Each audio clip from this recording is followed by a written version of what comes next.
Hey guys, welcome back to my YouTube channel. ಹೇಗಿದ್ದೀರಾ ಎಲ್ಲರೂ? ಚೆನ್ನಾಗಿದ್ದೀರಾ ಅಂತ ಭಾವಿಸ್ತೀನಿ. ಇವತ್ತು ನಾನು ನಿಮಗೆ ಸಿಂಪಲ್ಲಾಗಿ ಗೋರಿಕಾಯಿ ಪಲ್ಯ ಹೇಗೆ ಮಾಡೋದು ಅಂತ ತೋರಿಸ್ಕೊಡ್ತೀನಿ ಬನ್ನಿ.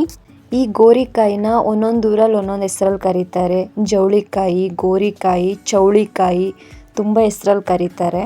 ನಮ್ಮೂರಲ್ಲಿ ಗೋರಿಕಾಯಿ ಅಂತ ಕರೀತಾರೆ. ನೋಡಿಲಿ, ಫಸ್ಟು ಎಳೆ ಗೋರಿಕಾಯಿನ ಈ ಥರ ಪೀಸ್ ಮಾಡಿ ತೆಗೆದಿಟ್ಕೊಂಡಿದ್ದೀನಿ. ಒಂದು ಅರ್ಧ ಕಪ್ ಶೇಂಗಾ ಬೀಜನ ಹುರಿದಿಟ್ಕೊಂಡಿದ್ದೀನಿ. ಹಾಗೆ ಇಲ್ಲಿ ಒಂದು ಟೊಮ್ಯಾಟೊ, ಸ್ವಲ್ಪ ಕೊತ್ತಂಬರಿ ಸೊಪ್ಪು, ಒಗ್ಗರಣೆಗೆ ಸಾಸಿವೆ, ಅಚ್ಕಾರದ ಪುಡಿ, ಸಾಂಬಾರು ಪೌಡ್ರು, ಅರಿಶಿಣ, ಸ್ವಲ್ಪ ಗರಂ ಮಸಾಲ, ಮೀಡಿಯಮ್ ಸೈಜ್ 2 ಈರುಳ್ಳಿನ ಕಟ್ ಮಾಡಿ ಇಟ್ಕೊಂಡಿದ್ದೀನಿ. ಹಾಗೆ ಸ್ವಲ್ಪ ಬೆಳ್ಳುಳ್ಳಿ ತೆಗೆದಿಟ್ಕೊಂಡಿದ್ದೀನಿ. ಮಾಡೋಕ್ಕೆ ಎಣ್ಣೆ, ರುಚಿಗೆ ಬೇಕಾದಷ್ಟು ಉಪ್ಪನ್ನ ತೆಗೆದಿಟ್ಕೊಳ್ಳಿ. ಫಸ್ಟ್ ಇಲ್ಲಿ ಒಂದು ಕುಕ್ಕರ್ಗೆ ಗೋರಿಕಾಯಿನ ಹಾಕ್ಕೊಂಡು ಒಂದು ವಿಷಿಲ್ ಕೂಗಿಸ್ಕೊಳ್ಳಿ. ನಿಮ್ಗೆ ಈ ಥರ ಇಷ್ಟ ಆಗಲ್ಲ ಅಂದರೆ ಬೇಕಾದರೆ ಒಂದು ಪಾತ್ರೆಯಲ್ಲೇ ಹಾಗೆ ಬೇಯಿಸ್ಕೊಬೋದು. ಇದು ಬೇಗ ಬೆಂದೋಗ್ಬಿಡುತ್ತೆ.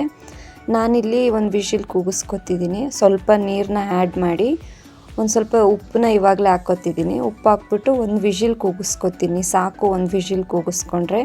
ಅಷ್ಟರಲ್ಲಿ ಮಸಾಲೆಗೆ ರೆಡಿ ಮಾಡ್ಕೊಳ್ಳೋಣ ಬನ್ನಿ. ಒಂದು ಮಿಕ್ಸಿ ಜಾರ್ ತೊಗೊಂಡು ಅದಕ್ಕೆ ಹುರಿದಿಟ್ಕೊಂಡಿದ್ದು ಕಡಲೆ ಬೀಜನ ಆ್ಯಡ್ ಮಾಡ್ಕೊಳ್ಳಿ. ಕಡಲೆ ಬೀಜ ಹಾಕೋದ್ರಿಂದ ಸಖತ್ ಟೇಸ್ಟ್ ಇರುತ್ತೆ. ಹಾಗೆ ಸ್ವಲ್ಪ ಬೆಳ್ಳುಳ್ಳಿನ ಹಾಕ್ಕೊಂಡು ಸ್ವಲ್ಪ ಜೀರಿಗೆನ ಹಾಕ್ಕೊಳ್ಳಿ. ಹಾಗೆ ಆವಾಗಲೇ ತೆಗೆದಿಟ್ಟು ಸ್ಪೈಸಸ್ ಎಲ್ಲ ಆ್ಯಡ್ ಮಾಡ್ಕೊಳ್ಳಿ. ಅರಿಶಿನ ಪುಡಿ, ಅಚ್ಕಾರದ ಪುಡಿ, ಸ್ವಲ್ಪ ಸಾಂಬಾರು ಪೌಡರು, ಗರಂ ಮಸಾಲ ಎಲ್ಲನೂ ಹಾಕ್ಕೊಂಡು ಚೆನ್ನಾಗಿ ರುಬ್ಕೊಳ್ಳಿ. ಸ್ವಲ್ಪ ತರ್ತರಿಗೇ ರುಬ್ಕೊಳ್ಳಿ. ನೋಡಿ, ಈ ಥರ ರುಬ್ಕೊಂಡ್ರೆ ಸಾಕು. ಸ್ವಲ್ಪ ಚಟ್ನಿ ಪುಡಿ ಫ್ಲೇವರ್ ಬರ್ತಿರುತ್ತೆ. ಹಾಗೆ ಗೋರಿಕಾಯಿನ ನೋಡಿ ಒಂದು ವಿಷಿಲ್ ಕೂಗಿಸಿ ತೆಗೆದಿಟ್ಕೊಂಡಿದ್ದೀನಿ. ಇವಾಗ ಒಗ್ಗರಣೆಗೆ ರೆಡಿ ಮಾಡ್ಕೊಳ್ಳೋಣ. ಫಸ್ಟ್ ಇಲ್ಲಿ ಸ್ಟವ್ ಮೇಲೆ ಒಂದು ಬಾಣಲಿ ಇಟ್ಕೊಂಡು ನಿಮಗೆ ಆಯಿಲ್ ಎಷ್ಟು ಬೇಕೋ ಅಷ್ಟು ಆಯಿಲ್ನ ಆ್ಯಡ್ ಮಾಡ್ಕೊಳ್ಳಿ. ಮಾಮೂಲಿ ಮಸಾಲೆ ಎಲ್ಲ ರುಬ್ಬಾಕಿ ಗೋರಿಕಾಯಿ ಪಲ್ಯ ಮಾಡೋದಕ್ಕೂ ಈ ಥರ ಡಿಫ್ರೆಂಟಾಗಿ ಮಾಡೋದಕ್ಕೂ ವ್ಯತ್ಯಾಸ ಇರುತ್ತೆ. ಹಾಗೆ ಟೇಸ್ಟು ತುಂಬ ಚೆನ್ನಾಗಿರುತ್ತೆ. ನೋಡಿ, ಎಣ್ಣೆ ಕಾದ ತಕ್ಷಣವೇ ಸಾಸಿವೆನ ಆ್ಯಡ್ ಮಾಡ್ಕೊಳ್ಳಿ. ಸಾಸಿವೆ ಚಟಪಟ ಅಂತ ಸಿಡಿದ ತಕ್ಷಣವೇ 1-2 ಟೇಬಲ್ ಸ್ಪೂನ್ ಕಡಲೆಬೇಳೆನ ಆ್ಯಡ್ ಮಾಡ್ಕೊಳ್ಳಿ. ಇದು ನಿಮಗೆ ಆಪ್ಷನಲ್. ಬೇಕು ಅನ್ನೋದಾದರೆ ಮಾತ್ರ ಆ್ಯಡ್ ಮಾಡ್ಕೊಳ್ಳಿ, ಇಷ್ಟ ಇಲ್ಲ ಅನ್ನೋದಾದ್ರೇನು ಬೇಡ. ಕಡಲೆಬೇಳೆನ ಚೆನ್ನಾಗಿ ಫ್ರೈ ಮಾಡ್ಕೊಳ್ಳಿ. ಕಡಲೆಬೇಳೆ ಚೆನ್ನಾಗಿ ಫ್ರೈ ಆದ ತಕ್ಷಣವೇ ಕಟ್ ಮಾಡಿ ಇಟ್ಕೊಂಡಿದ್ದು ಈರುಳ್ಳಿನ ಆ್ಯಡ್ ಮಾಡ್ಕೊಳ್ಳಿ. ನಾನಿಲ್ಲಿ 2 ಮೀಡಿಯಮ್ ಸೈಜ್ ಈರುಳ್ಳಿನ ಹಾಕೋತಿದ್ದೀನಿ. ಈರುಳ್ಳಿ ಜಾಸ್ತಿ ಹಾಕಿದಷ್ಟು ಟೇಸ್ಟ್ ಚೆನ್ನಾಗೇ ಇರುತ್ತೆ. ಸ್ವಲ್ಪ ಲೋ ಫ್ಲೇಮಲ್ಲೇ ಇಟ್ಕೊಂಡು ಚೆನ್ನಾಗಿ ಫ್ರೈ ಮಾಡ್ಕೊಳ್ಳಿ ಈರುಳ್ಳಿನ.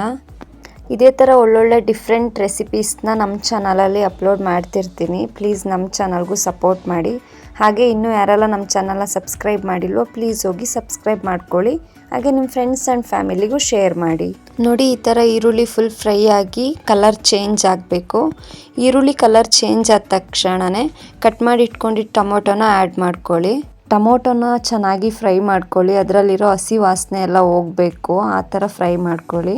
ನಿಮಗೆ ಟೊಮೊಟೊ ಬೇಕು ಅಂದರೆ ಹಾಕೋಬೋದು, ಇಲ್ಲಾಂದರೆ ಅದನ್ನು ಹಾಗೆ ಮಿಕ್ಸಿಲಿ ರುಬ್ಬಿಟ್ಬೇಕಾದ್ರೂ ಹಾಕೋಬೋದು, ಚೆನ್ನಾಗಿರುತ್ತೆ. ನೀವು ಬೇಕಿದ್ರೆ ಇವಾಗಲೇ ಸ್ವಲ್ಪ ಉಪ್ಪು ಆ್ಯಡ್ ಮಾಡ್ಕೋಬೋದು. ಸ್ವಲ್ಪ ಉಪ್ಪು ಹಾಕೋದ್ರಿಂದ ಟೊಮೊಟೊ ಬೇಗ ಫ್ರೈ ಆಗುತ್ತೆ.